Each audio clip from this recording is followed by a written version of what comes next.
Right. Well, this is the July Roundtable, which I'm really excited to have all of you guys on because it's a nice bunch of different people. And we're doing it like this every month. It's different people that come and talk and they give their thoughts about being a reader, being a writer, being an author in South Africa, and just being honest. You know, that's why we don't do questions. We don't shove out questions. It's got to be just an honest discussion that flows naturally, which it will, because we're all very passionate about what we do. Whether you are a new writer, accomplished, or whatever. So yes, would you like to introduce yourselves? So Lili, would you like to introduce yourself first? Yes, I'm Lili Croft. I work in cybersecurity. I was a teacher, as you could hear. I've been in cybersecurity for 7 years now. Quite enjoy working from home. I have a big passion for reading, and I do intend to become an author. I am writing at the moment. It's very slow, but so we juggle life. And I really think that we have a very good, well, best kept secret in South Africa is all the authors and their talent. Why can we please share the secret with the world? I know, right?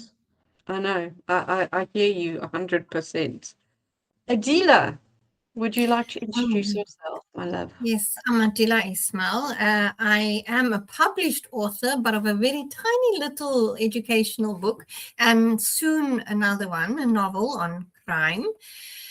Little bit of a story behind that one. I'm also a mother of 8, soon to be grandmother. Very excited about that. And I'm also a den mother. You can ask. Yeah, I'm a den Swimming mother. as a village. But yeah, that's me basically. That's just and I'm very passionate about writing. You know, about children's education, mental health, all those things. I write for the Post. So yeah, that's me. Amazing. Welcome. And our lovely Shavonne, would you like to introduce yourself? Hello, ladies. Apologies for being a few minutes late. My youngest decided to fall out of a tree. She's fine, but yes, she was in feral mode today. That's good. She was in feral mode. I like kids that are having a bit of feral time. Yeah, she decided she was going to put to test Tarzan's moves. The tree won this time. Okay. It's just a lesson to strengthen and improve her skills. Yes. Well, you see the difference between my youngest has no corp and not afraid of anything, and my eldest is afraid of everything and too much corp. So they tend to balance one another out. And this was an equation where Alexia was distracted by one of the other kids in the street, because we have a whole group that play together in the street. And she was had a moment where she wasn't paying attention to what Lila was doing. And then Lila decided this was a great idea. And yes, Lovey, you may eat all your carrots. Thank you for bringing me my carrots. Lila. So anyway, I am Shavonne Bulmer, indie author in South Africa, and otherwise I'm mom and wife and mom of 4 fur babies as well. I have a huge passion for the local industry, for South African authors to have a better stage, to be able to be found. And that's where the Mzansi Cupcake movement came in. So online, I'm also known as Madam Cupcake. But I'm actually just Shavonne. And you're also a new title as well. Yeah. Which just came into play. Yeah, it's I didn't foresee it to grow where it did grow and how it grew. I'm very thankful that it did, but with that growth has come responsibilities, and sometimes the responsibilities are greater than what one anticipates. So I've also had to, as a community leader, I've had to grow a little bit faster than what I thought I would have time to grow with the community, if that makes any sense. Totally. But this is why we come together and we start supporting each other, right? 100%. I think community is a lot of the time the starting point for culture to change, but also how to gather everyone's strengths. Yeah, 100%. Michelle, would you like to introduce yourself? My name is Michelle. I am a fantasy author, independently published here in South Africa. I'm co-founder of Saya and the local book hive, and I too am a mom with a brood of 3 feral children. They were literally making a noise a second ago. And lots of fur children, so we won't go down that rabbit hole. But yeah, I also have a big passion for the publishing space within South Africa and getting the word out that there's a lot of local talent around here. And I'm very proud of the local talent that is here in South Africa, and I really think it deserves a bigger stage, and it deserves some positive change as well. Definitely. And our lovely Raj has joined. I know she's been having a lot of connection issues of late, bless her little heart. So I don't think she'll be able to come on video because every time she does it, it throws her out. So Raj, I don't know if you want to, if you can just introduce yourself. You don't have to put the video on if it cuts you out. Good evening, beautiful people. We're so incredibly excited to be hosting all of you this evening. We have a shared passion of the art of literature, and so we're so excited to have you on board to share your thoughts, your ideas, your feelings about the industry, and of course, we love having you as a part of the ecosystem of change. So welcome. I hope you have a lovely time this evening, because we know that we've been so excited to chat to you. 100%. So briefly, I am Angela Candler, author, crazy lady who comes up with ideas like this, co-founder of Saya and the local book hive. So yes, that's me. Let's start talking. So has anybody seen this latest craze that is happening within social media with regards to long words Yes. being an ableist? Yes. What are your thoughts? My thoughts would be that we're teaching children to be lazy, and the lack of vocabulary is, for me, a problem. When we want to start children, exposing them to reading and the love of books and stories, we build vocabulary. How do you teach a child to speak? Vocabulary. So if we're going to stick with good old 4-letter words, where are we going? What quality of thesis are we going to produce at university? When What do you we think? grew up and read, and didn't understand a word, we were told go get the dictionary. Yes. And I do it till this very day. If I don't fully understand something, I grab the dictionary. That's what it's made for. That's why someone created it.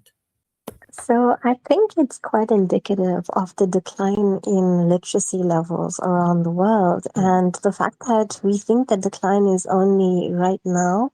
No, this has been a generation in the making. And also the term ableist, I wish they would actually look at what this means. There is no discrimination right here in terms of using a longer word. I mean, if you don't understand it, it's okay. No one's shaming you for not knowing what it means. It just means that you can learn something new. But of course, if we combine the people that have such issues with the use of longer words, how will they cope with their names? Yes. Honestly, I just think it's another fad of rage bait. Yes. Because it's the same group of people that are like, oh, you shouldn't use or words longer than 4 sentences, 4 syllables, or whatever it is, 4 letters, are the same group of people that are saying that you need to research the authors that you read. So why are you going to put in time to research your authors And a Google search on what a name or a word means is a far quicker search. So honestly, I don't even give it attention. It's just rage bait. Yeah. And you don't even need to search with Google. If you're on an e-reader, you highlight the word and Yes. you select it, and the meaning can pop up. It asks you what you want to do. Do you want to highlight it, or do you need the dictionary to give you a meaning? It's at your fingertips. We can use technology in a good way. Yeah, Very positive. I just think it's hilarious how authors seem to be the set of artists who seem to be being described to what they can write and what they can't write. Yes. So you have to be inclusive, which in no way am I saying that inclusivity is not important. That's not what I'm saying. But how you do inclusivity is important, because it can come across disrespectful if you don't do it properly. And forcing authors to do inclusivity in a certain way can actually become disrespectful to the people that they're trying to include. That's first thing.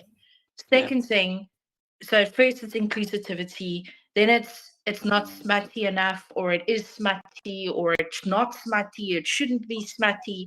It's like there are books for every type of reader. Some people like spice, other people don't like spice. I personally don't like spice. I won't write spice, but I've got absolutely nothing against someone who wants to read spice, a whole range of spice.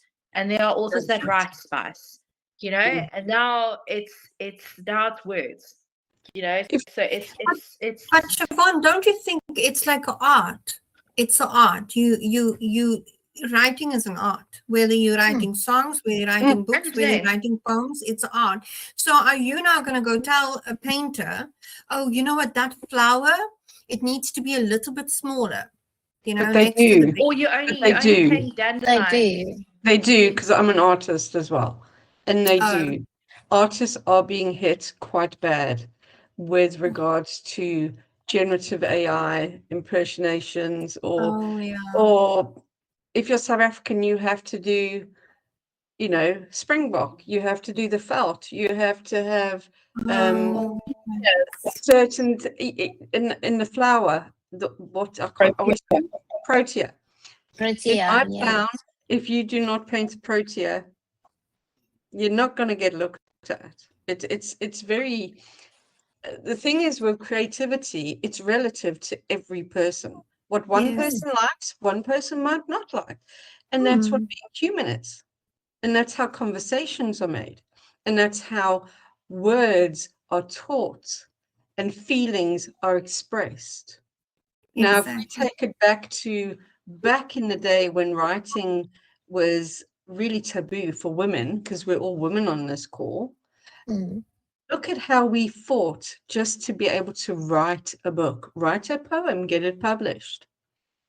And now we're getting all of this kind of rage stuff coming in saying, well, you need to do this, you need to do that. So what about all the people that came before us that fought and made a noise about their voices, and now all of a sudden it's like, well, it's expression.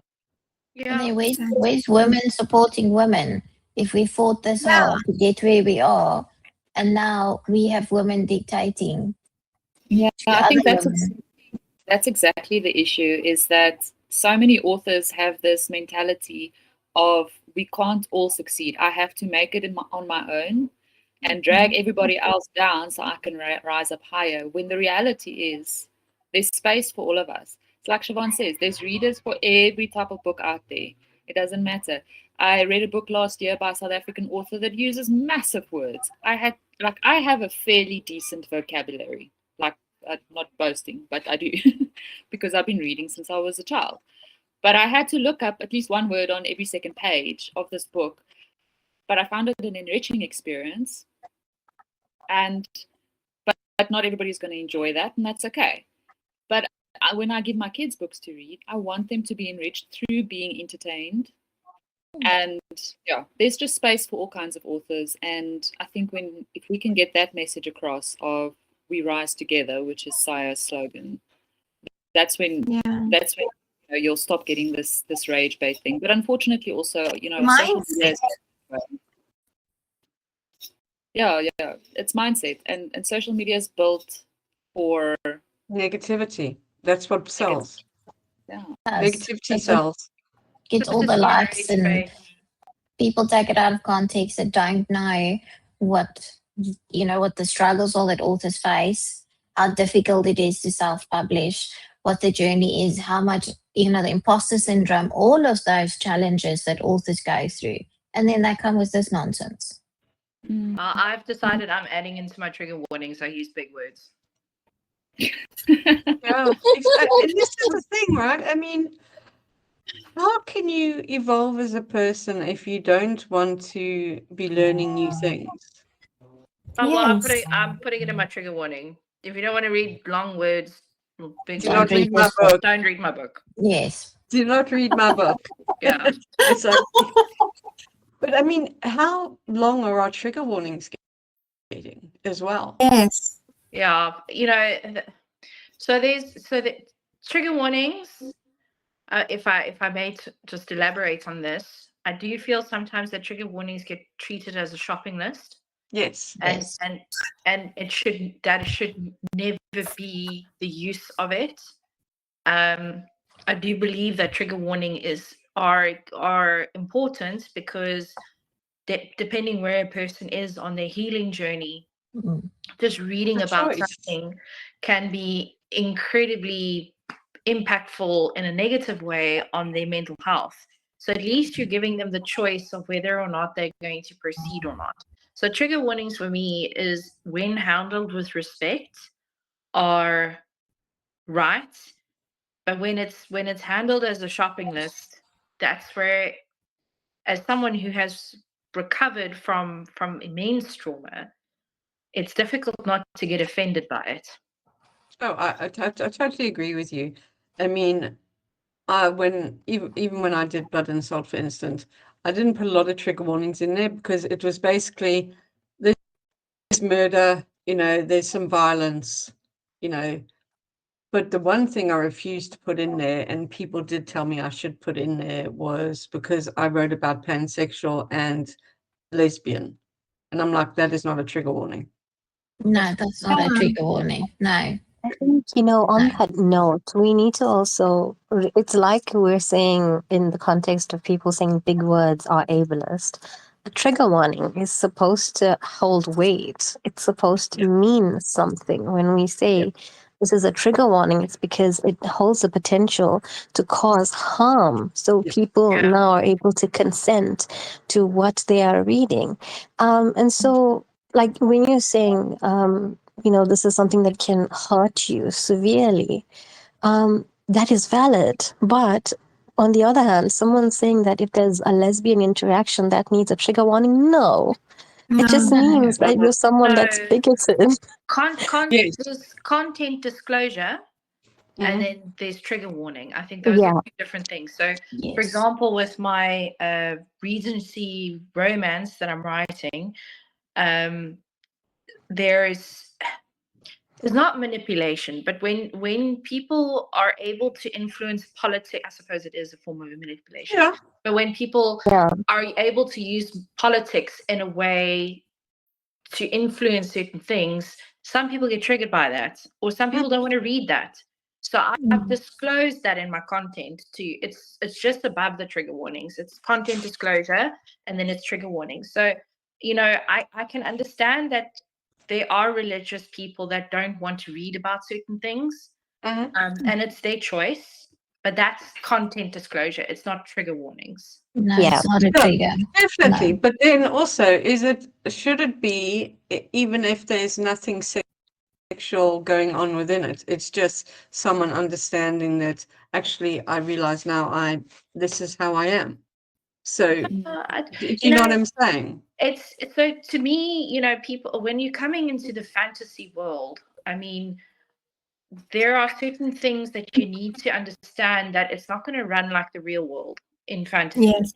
And there are certain things that might be used to bring awareness to things, whether it's to the author's subconscious mind of bringing it to awareness, or they really did have a point of wanting to bring agenda to. But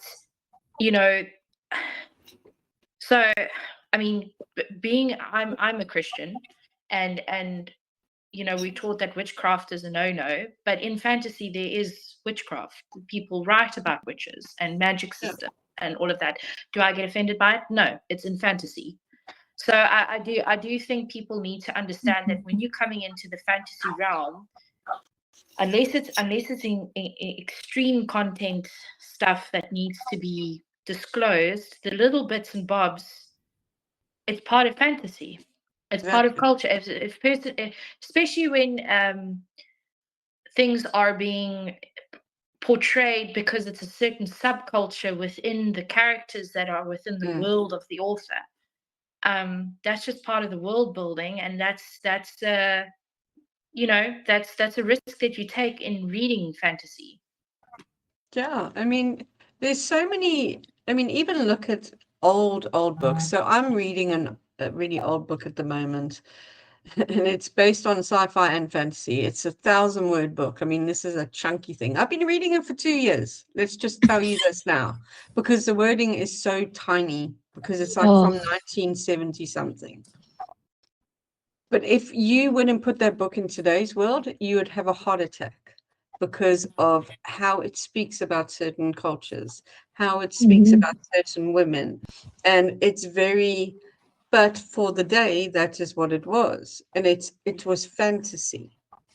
And it's like, well, it wasn't based on anything political or like to gain anything. It was just based on that era in time in their fantasy. So it's and like, that's the context. It's the context, and you have to understand when you, like you say, when you're reading fantasy, there are things. Violence is one of those things. It doesn't mean it's constant violence, but there is violence.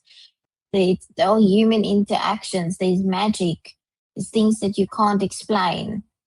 Yeah, but that's fantasy. And there's things that don't run like how the world runs because it's fantasy. Well, I mean, that is why you write for it in the first place, to break away from the real world. That's why we have shifters, and everyone loves a vampire and a werewolf, and you know what I mean. It's like it's escapism. It's escapism. There are books that write about a full female tribe. That they don't have any males in there. I mean, what would you think then is happening between females? Yes, good old natural urges and instincts. So I think it's so. The stance I take is that and I think that's what has made us pretty powerful as authors in South Africa, is that obviously in South Africa we're exposed to many cultures, we're exposed to many religions, we're exposed to many languages. So we inevitably are more aware of differences, but also how to bridge the difference that it's not offensive or the lowest probability of being offensive. Yes. I want to hop on that. Sorry, go ahead, Angela.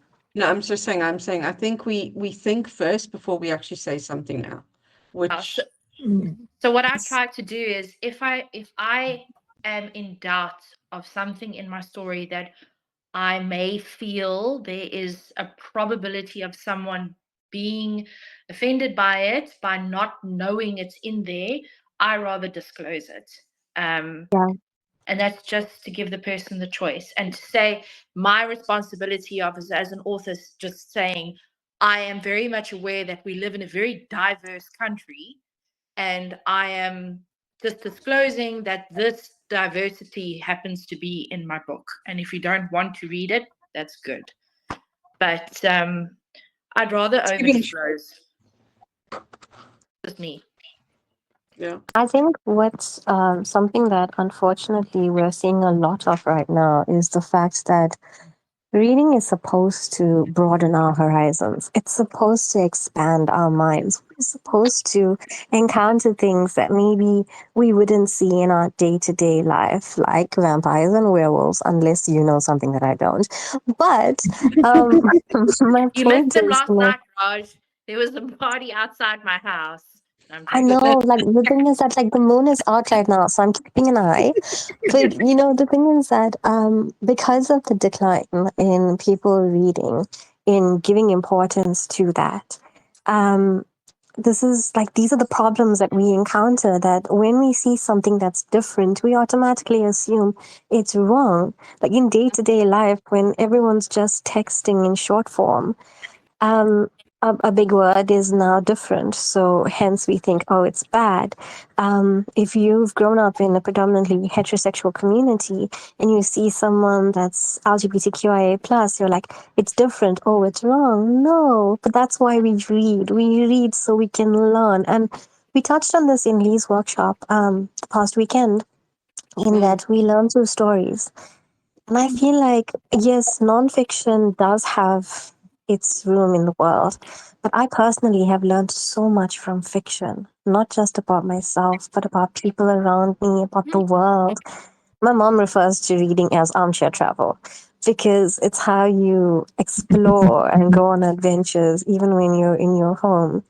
And this is why, I really want to encourage people. If you find yourself offended, now there's a difference. Offended, not hurt. If you find yourself Yes. offended by the idea of something, read a book about it. If you find yourself offended by magic, read a fantasy novel. If you find yourself offended by same-sex couples, read a woman-loving woman romance, because it'll expand your thinking. I'm not saying if something's going to trigger you. Like for me personally, I hate when they go in depth in rape scenes in books. That hurts me.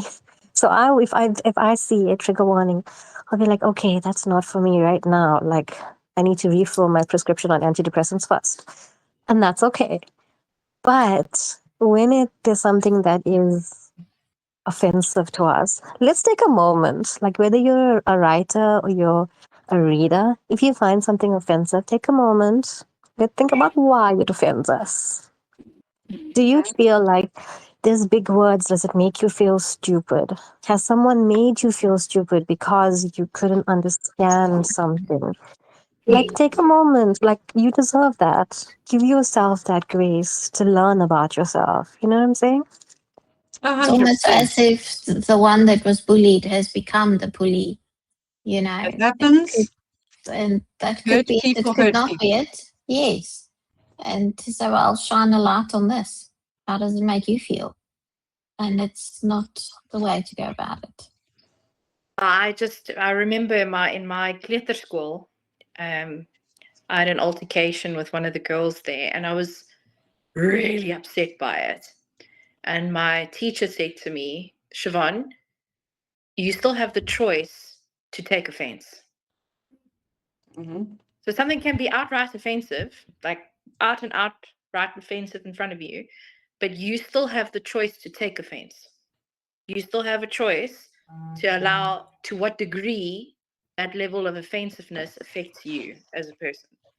Yep. And 9 times out of 10, the better way to go is the water off a duck's back. Because if someone is going to be that outright offensive to someone or some person or a religion or a sex or a gender, they are not there to learn difference. They are outright there to argue, rage bait, and make you feel as small as possible. And giving them any form of 100%. attention and emotion is just fueling them. The worst thing that they hate is if you cut them off emotionally. Oh, definitely. 100%. It's like the acid to they just don't know what to do with it because they're used to people retaliating to them. Yeah. But haven't you noticed how everything that we've spoken about now is everything revolves around choice? Yeah. All revolves around choice. You have a choice to feel this way. You have a choice to make your life better. You have a choice to be part of a community that wants to make South Africa better. You know? True. And we've got some amazing authors in this country that have come from all backgrounds, all types of lifestyles, whatever. And if we can start making these wonderful changes with our readers, we might actually set a really good example for the rest of the bloody world. Because the world is Because burning, out my there it's a friends. witch hunt. It's like a witch hunt, actually. Yeah. No, And I wonder if we could make something go viral that, say, instead of rage bait, do a kindness bait or something like Yeah. use something That is a like very that. good idea. Script a little bit.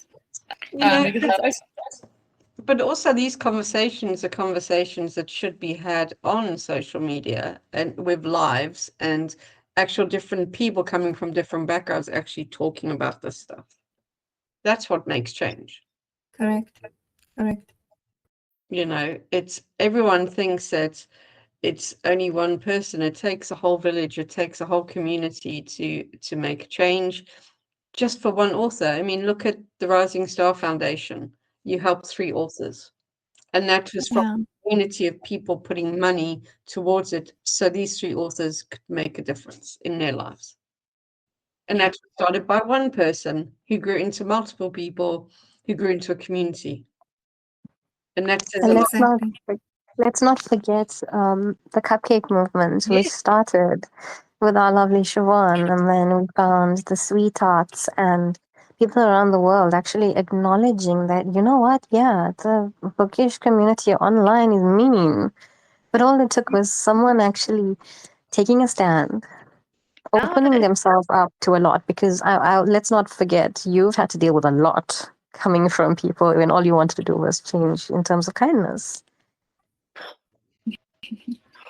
Yeah, and I think, it's such an important point to make, because it's because of that one movement, it's because of Shavonne standing up and saying, hey, let's be nice, that all of us actually came together. Because without that, none of us here would have known each other. Yeah, And I must Exactly. say that it's, I mean, yes, and I'm thankful and humbled by people wanting to acknowledge the stance that I took, but nothing of it would have been anything if the rest didn't fall behind me. Oh, Like, 100%.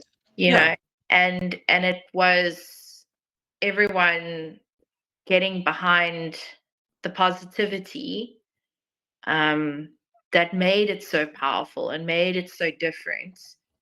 But in something growing comes a lot of arrows, and I haven't spoken about it much online because I felt it was more important to keep the positive face showing. But there were some horrendous things that were sent in the DM messages, and other things happening in the background that were very much aimed at me. So it's and I think that's what stops positivity from going, is because social media subculture is so toxic. It's about how many likes you can get from something, regardless of whether you're taking that person's dignity away. Yep. And when something else, which is very much opposite to what that culture is, came about and was different and exciting, because it was like, oh, this is nice, this is what it should be. When you start cutting off emotional vampires from their feeding, they become very ugly. Oh, yes. Intensively ugly. So that's why I'm also, like Ange and Michelle will testify in the background, when we're talking about growth of Saya, I'm saying slow and steady.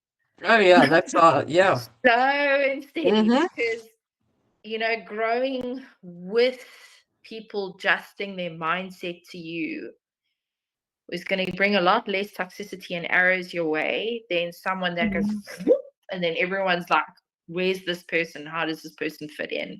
We don't like that she's climbed so high, so let's throw some stuff away. But it's I think, South African Book Talk and Bookstagram has a very unique space where we could really make change in more than just one way, not just being kind to one another and supportive, but also showing what true diversity and inclusiveness is. Yep. And you're not just throwing in a gay character in your story because you want to now be inclusive and you're ticking that box. You're not going tokenism. Yeah, No, that's not being inclusive at all. And That's more of an insult. And I feel that's very much what overseas authors are doing, that they're so afraid of being cancelled that they're ticking every box, but the way that they're ticking it isn't, in my opinion, I could be wrong, it's I don't feel that it's giving the respect and the dignity that it deserves. Yeah. Where I'd rather focus on, let's build a stage where any walk of life can come to and share their story. Because me as a heterosexual person writing about a gay is one thing, but isn't it far more powerful me creating a space for someone who is part of the LGBTQ plus community, is not only able to come as themselves, they're accepted as themselves, 100%. and they're able to share a Absolutely. story that they wrote Mhm. of their viewpoint and everything and all the decisions and struggles that they experienced. That's And what we they want. need to be shared and celebrated. To That's me, what we're trying to do. that to me is inclusivity. Yeah, Yeah. that's what we're trying to do, because I've said from the beginning, it's all about community. It's all about being kind to each other, no matter where you're from, what you look like, how much you weigh, how much money you have, what color your skin is, what your sexuality is. I do not care. I mean, I care. I don't care in that sense. It's not I- from a categorizing point of view. I'm sick of seeing these labels. Everyone all of a sudden wants to be in a label, and it's like, hello, how are you? Hello, my name is Angela. What's your name? I don't need to know that, that this is my label. This is who I am. But you're more than just a label. Mhm. But don't you think it's because people these days, they don't really know who they are? And that's why it's safer to be in a label, because you don't know who you are without it. I think people are trying to push labels so they can put people into boxes, so they stay in their lanes. And so that they're not alone in their lane as well. They want then people also in they- their You lane. also can't They be also anything cut more than the themselves off. boxes. They also Sorry? they also cut themselves off by doing that. Yes, exactly. Yes. But it comes down to acceptance, and not getting all hyped up about what someone's sexuality could be. As long as they are not harming, does it really matter? Is it affecting your life? No. Like, Are they a good writer? if it's something that you want to disclose to me because it's on your chest and you haven't said it to anyone, I'll gladly be the first person you tell. Exactly. And then I'll ask you what is the right way to celebrate, because obviously I don't want to offend. Exactly. No, You know? isn't it? And that's what it comes down to, right? Is asking questions. Yeah. It's the same Yeah. about not understanding these long words. Ask Yeah. a question. Ask somebody, okay, do you mind telling me what this means? And Angela, if they went about that post in a different way and saying, for someone that has language difficulties, whether it's or have dyslexia or dysgraphia, that they cannot understand what either they can't read Yes. it or they don't understand it. They could have voiced that in a very different way to create awareness for people with reading and comprehension difficulties and challenges. But that is not what they did. So no, not at all. Because one of the things that I'm doing one of the whips I'm doing is Songs of the Queen. And because it's very music orientated, music is very Latin orientated. So a lot of the lingo in theory is all Latin based. So in the beginning, I've put in the beginning, sorry, that sound is in my head. Right in the beginning. Sorry, that is like so South African. That is so Sorry. Right in the beginning, I put a mini dictionary for all the music terms. So, but also how to pronounce it. So it's the term, and then how to pronounce it, and then what it means. But I did that purely because it is a very neat. Unless you studied music, you're not going to understand it. So for the normal reader, I put that in. When I mean normal, I mean just your everyday reader. That's what I meant. It's just so that they're bridging that gap.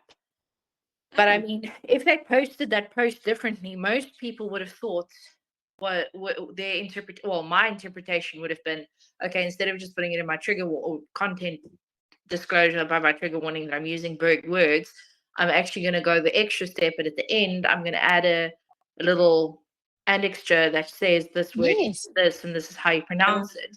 But that's not how the message landed. No, it No. was a rage bait.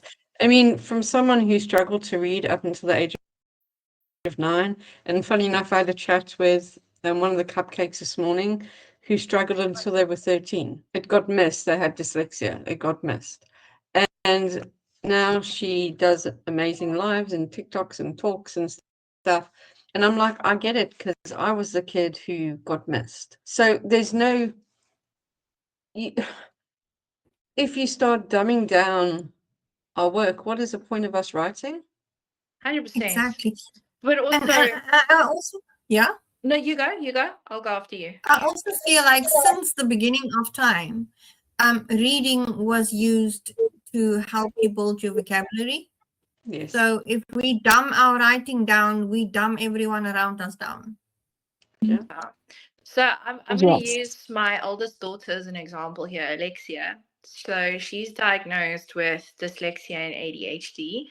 Now, dyslexia is on a spectrum, just like autism. You get different severities or forms of it. The one that she's diagnosed with is her front letters. She swaps around. So the front, it doesn't matter what the letter is, it will face the wrong way. Her front and her last letter, but in the middle of the word, it's all fine and facing the right way. She does the same with numbers.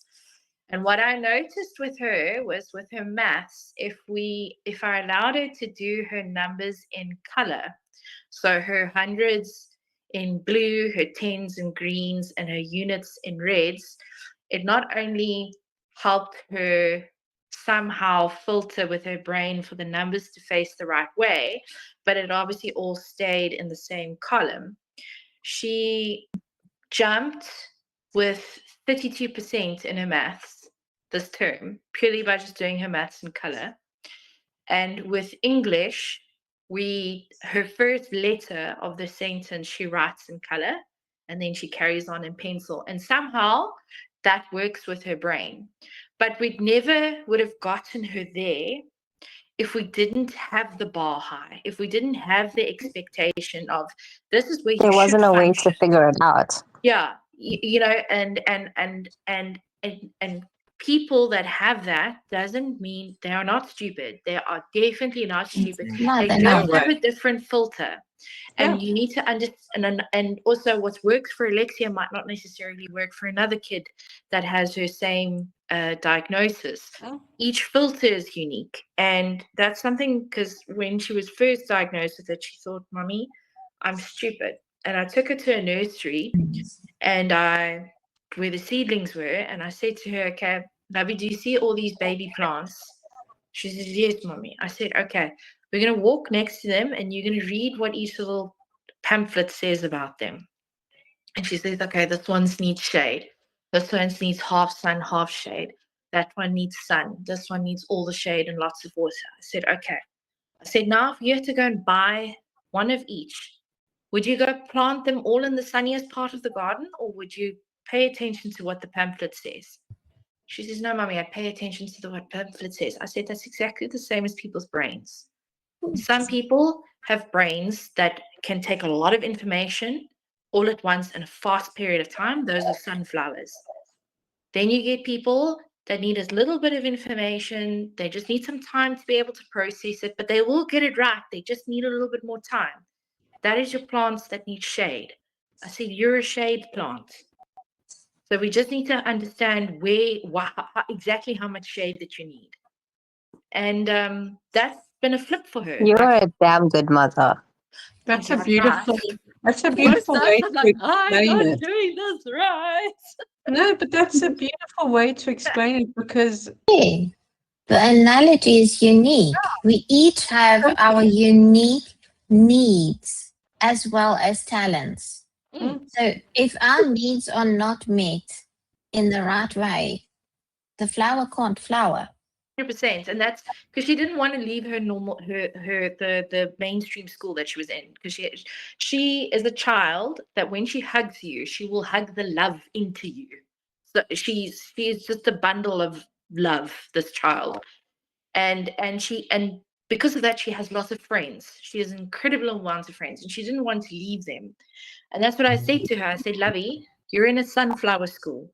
If you had to take a bush that is a little flower bush that is needing shade, and you put it in the sun, in the sunniest part of the garden, what do you think that bush is going to do? So she says, well, Mommy, it's either going to die. I said, yeah, you're definitely not going to die. So we can take that option out. And then she goes, okay, then it's just going to be a bush. It's never going to make a flower. I said, exactly. Or you can go and plant it where you should be planted in the garden, and you can have lots of flowers. Which one do you want? And she said, because I said to her, you're going to make friends no matter where you are, and Mommy will make sure that you see all your friends still. And now, with her last report, she came to me. She said, Mommy, I'm making lots of flowers. Hey, I said, my baby, you've made like 3 I love bushes, that. not just Oh. flowers. I love that. It's Love that. beautiful. And that's a beautiful way to actually end this call, because that was just so beautiful, because it explains everything. And it also is giving her a choice that she understands. So I didn't force it to her. I gave her information. She made the choice. That we found out mechanisms that could help. She implemented it, and look how she's flowering. And it's the same thing that I think that is a solution to the readers and the authors. It's from a reader's perspective, it's how you communicate to us of how to bridge the gap. And authors are inherently creative. I'm pretty sure we'll come up with a solution to close the gap. Oh, 100% we will. Exactly. And We I'm need not to buy alone. in. If you want me to be Also- part of it, let me buy into it. And that's what you did with your Yes. daughter. She bought into the solution, what will be best for her. You didn't dictate it. She was part of the choice. Let us also not forget that just like how there's a reader for every writer, there's a writer for every reader. So if you feel like those books are not for you right now, you feel like the words that are being used are not something that works for you, it's okay. You will find writers that cater to you. 100%. But again, you need to communicate what you need, because maybe there's someone out there that thinks, I don't have fantastic vocabulary. Can I even write? Would anyone find value in my books when I keep my language incredibly simple? Yes, there are people there that need and want and are seeking you out. So let's remember that we can articulate what we need with kindness, always. Thank you all for joining this evening. And I will let you know when it's live on YouTube. And I look forward to doing it again. Thank you for having us. Thank you for Have a having wonderful me. evening. Have a good evening. Bye. Bye. Bye.